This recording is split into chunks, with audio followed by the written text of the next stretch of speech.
It's the E-Commerce Minute, your daily dose of e-commerce, tech, and retail news with your hosts, Bart Mraz and John Suter. The E-Commerce Minute is a production of Sumo Heavy, a digital commerce consulting firm in Brooklyn, New York, and Philadelphia. Find us on the web at sumoheavy.com. Retail transformation is very much underway as traditional retailers close stores and file for bankruptcy at rates not seen since the Great Recession. In fact, over 6,700 stores have shuttered in 2017 alone. Big retail can no longer dominate in today's digital environment without reevaluating their strategy. How can retailers reinvent themselves to be successful in today's market? What do the new rules of retail mean for 2018? Download Sumo Heavy's newest white paper to learn the best practices and principles. The free white paper can be downloaded at newrulesofretail.info. That's newrulesofretail.info. It's E-Commerce Minute for January 29th, 2018. In today's episode, your Amazon order might lock you out of trusted traveler programs. If you're planning on doing a lot of traveling in the coming year, you might want to double-check your Amazon orders. A story recently published on Lifehacker tells the tale of a PayPal engineer named Harper Reed. Mr. Reed ordered a high-end suitcase from a brand name called Rimowa.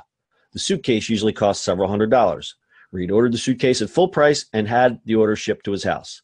He assumed the suitcase was legit, except it wasn't. He never got the suitcase. Amazon refunded his $700, and he went on with his life, purchasing the suitcase elsewhere. Here's the crappy part. In November, Mr. Reed went to renew his Global Entry status, which is a trusted traveler program for pre-approved low-risk travelers offered by U.S. Customs and Border Protection. The paid service saves you a lot of time and aggravation at the airport. But while going through the renewal process, Reed's application was denied. He'd been flagged by the Customs Department for importing counterfeit goods. Yes, that same Rimowa suitcase that he never received was counterfeit. Apparently, even innocently ordering counterfeit goods can get you flagged. You can appeal, but the process takes months. It's not exactly clear exactly what occurred, but according to Lifehacker, Customs probably intercepted the shipment of the counterfeit bag as soon as it arrived. Then Rimowa was sent a seizure notice with the names of the importer and exporter who were breaking the law. Meanwhile, Reed was refunded for the bag and carried on none the wiser. From there, Rimowa likely had an opportunity to take some kind of action, but since going after the exporter is costly, as in the middleman, Amazon, they chose the easier target, Mr. Reed. He got flagged for importing counterfeits and was thus denied global entry.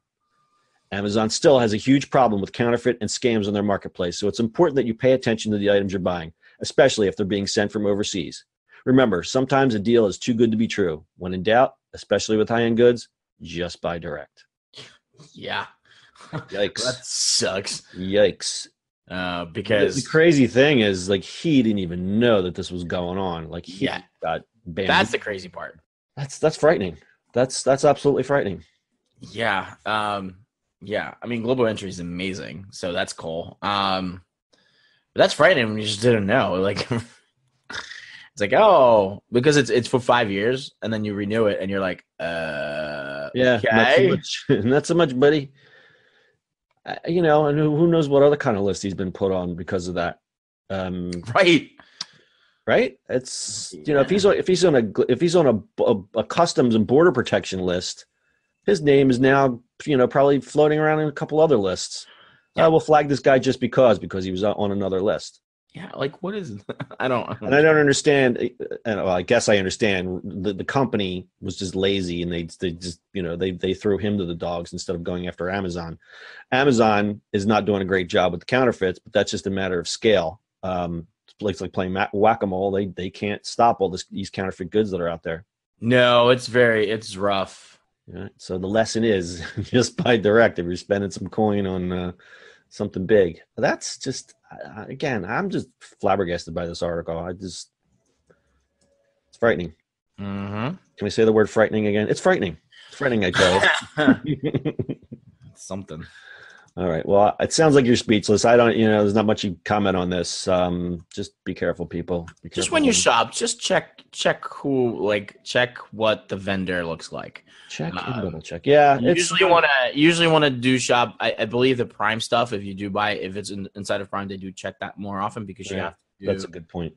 I think a lot of people, they have to check it and stuff like that, but I think you just got to be careful with it. Yeah, you have to be educated. I think a lot of people just aimlessly click because they see a good price. They don't read the description, and they don't really check out the seller because they just assume Amazon. And it's happened with eBay for all those years until eBay cracked down. It's like Yep. When you would order the PlayStation, it's like, no, you're just getting the box for the PlayStation. The PlayStation's not actually in there; it's just a brick. Oh man. Yeah, remember those good old days? Yeah, there were some. All right, everyone, be careful out there. That's your e-commerce minute for today. We'll see you on the internet tomorrow. That's it for today's show. If you like the show, do us a favor and subscribe, or leave us a review on iTunes. And don't forget, you can now listen to the e-commerce minute on your Amazon device. Just add e-commerce minute to your flash briefing. And finally, if you have a comment or suggestion, or just want to say hi, find us on social media at Sumo Heavy.